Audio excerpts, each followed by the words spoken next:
অঘোষিত আয়না ঘর রাখলে হের ঘরে রাখছি না আয়না ঘর আনারা নিজে আয়না ঘর আন্দাছি ঠিক কিনা তুমি বাঁচলে শেখ রেহানার মতো বাঁচো হনে না ও দেখবা বিপদ আর বিপদ তখন তোমরা নিজের ঘরে যে তরবারি আছে আত্মরক্ষার এইটারে ভাঙিয়ে লাইবা ঘর চাইনিজ কুরেল রাইও না একদম নিরস্ত্র হইয়া যাইবা অস্ত্র থাকলে মেজাজ খারাপ হয়ে যাবো যাই হাতে কোবাইবা পিস্তল রাখিও না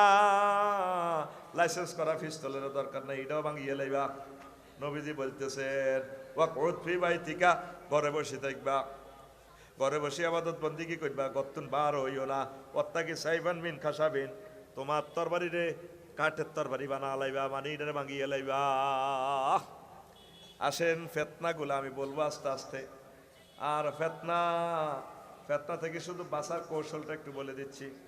রাসূল সাল্লাল্লাহু আলাইহি সাল্লাম বলেন আনাবিদ্দার দায় রাদিয়াল্লাহু তাআলা আনহু قال يقول حبذا موتا على الاسلام قبل الفتن ওই মৃত্যু কতই না উত্তম ফিতনার আগে আগে যারা মৃত্যুবরণ করে ফিতনাতে বেঁচে থাকাচ্ছে মরে যাওয়া এই যে ইউক্রেন রাশিয়ার যুদ্ধটা আগাইতেছে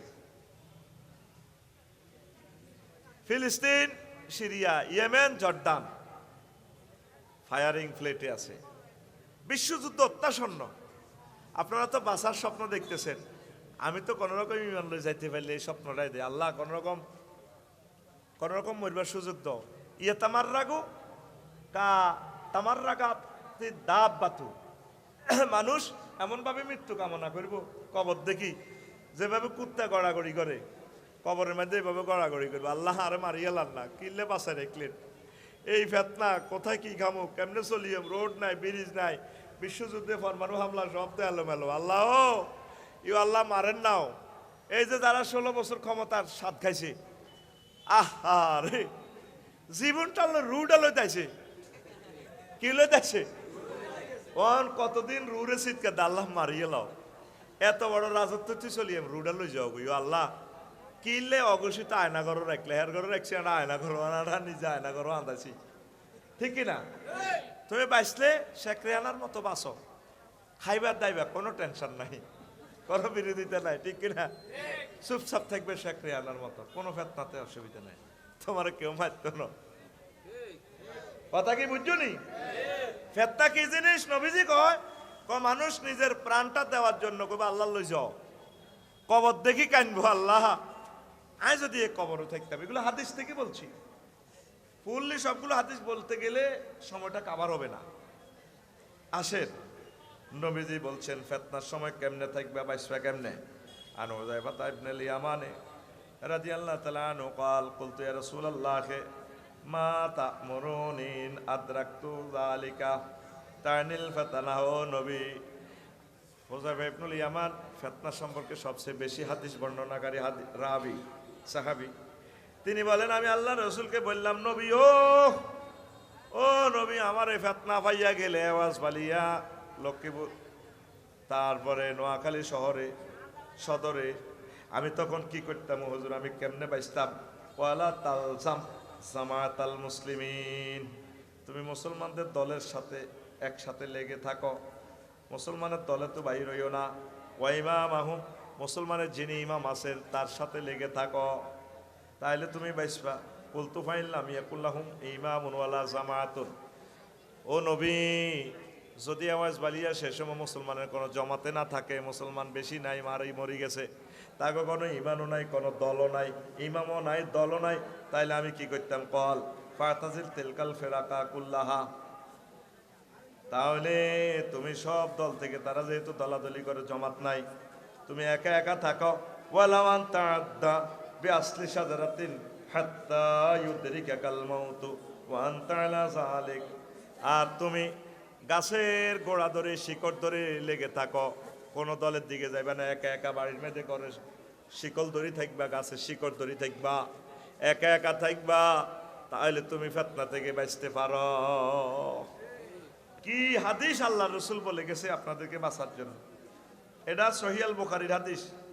3606 নম্বর হাদিস এটা কিতাবুল ফিতান এই হাদিসটা এসেছে আর আল্লাহ রসুল বলছেন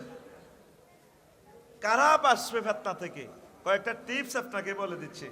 ঘটনাগুলো আমি পরে বলবো যদি সময় কুলায়। আপনাকে বাঁচার কৌশলটা বলে দিচ্ছি। আন আবি হুরায়রা রাদিয়াল্লাহু তাআলা আনহু قال قال رسول الله صلى الله عليه وسلم لا ينجو منها إلا كل خفي إذا ظهر لم يعرف। ফিতনার সময় ওই লোক বেঁচে যাবে যে লোক চুপচাপ থাকে,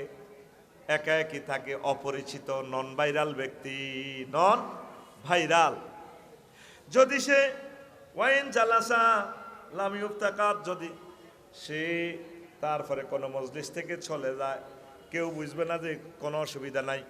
আফসারি মজলিস থেকে চলে গেলে সবাই মিস করবে, হুজুর আমাদের ওয়াজটা না করি কেন চলে গেল। আর যদি সে মাহফিলে বসে, তারা কেউ চেনে না, কত দেশের মানুষ আসছে, অনেকের চেনেও না, কিন্তু গুতাগুতি মারামারি কিলাকিলি লাগলে আগে আফসারিরে সাইজ করবো, আগে বাড়ি ভাঙবো আফসারির কথা, ঠিক কিনা? ও আখিরি জামানাতে নন ভাইরাল থাকো, নন ভাইরাল থাকো, পরিচিতি হইও না, গোপন থাকো, গোপন থাকো। এই গোপন যদি থাকতে পারো তাহলে 22 পাই একটা পলিসি। 2 নম্বর পলিসি নবীজি বলছেন আও রাজুলুন দা কাদুআইল গারকে ফিল বাহারে। আর 2 নম্বরে ওই লোক ফিতনা থেকে বাঁচবে, বিশ্বযুদ্ধ থেকে বাঁচবে, মারামারি থেকে বাঁচবে, কাটাকাটি কোবাকুবি লস থেকে, বিভিন্ন মামলা হামলা, তারপরে আয়নাগর থেকে বেঁচে যাবে। কোন ব্যক্তি? যে ব্যক্তি সাগরে ডুবন্ত ব্যক্তির মতো দোয়া করে। নবীজি কিভাবে হাদিসটা বলছি, আল্লাহু আকবার, হাদিসটার মান সহিহ। কি দোয়া করে? সাগরে যারা ডুবি যায়, নদীতে হাতিয়ে যাইতে যদি ডোবেন, কতক্ষণ চিল্লাইবেন? কতক্ষণ চিল্লাই নৌকা নৌকা দেই কইবেন মাসলা বাবা বাঁচাও, এর আর বল নাই, হানি গাইয়া টুলি যাইব। আতে বল আছে, আত দিয়ে ইশারা দেন, সিটা আঁকে রেও, আত লড়ে না, এর চোখে ইশারা করবেন, ব্যাটকায় হানির মধ্যে ডুবতে ডুবতে, মানে প্রতিবন্ধীর মতো থাকবে।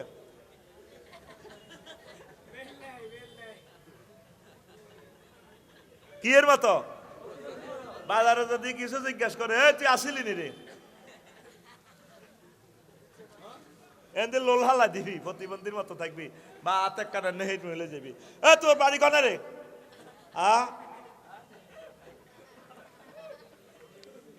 এইভাবে প্রতিবন্ধীর মতো, সমুদ্রের ডুবন্ত ব্যক্তির মতো দোয়া করবেন, আল্লাহ আপনি আমাকে বাঁচান। তাহাজ্জুদ পড়বেন, আউলিয়া কেরাম, হক্কানি রব্বানি পীর মাশায়েখদের সাথে লেগে থাকবেন, তালিম তরবিয়ত তাবলীগে দ্বীনের ভাইদের সাথে লেগে লেগে গাস্ত করবেন, কাজ করবেন, একামতে দ্বীনের অতন্দ্র প্রহরীদের সাথে সময় দিবেন, নিজে সব সময় দোয়া করবেন। 16 বছর যা ছিলেন, এই 3টা মাসে কত দোয়া করছেন এই পর্যন্ত আল্লাহর কাছে? কাঁদছেন নি?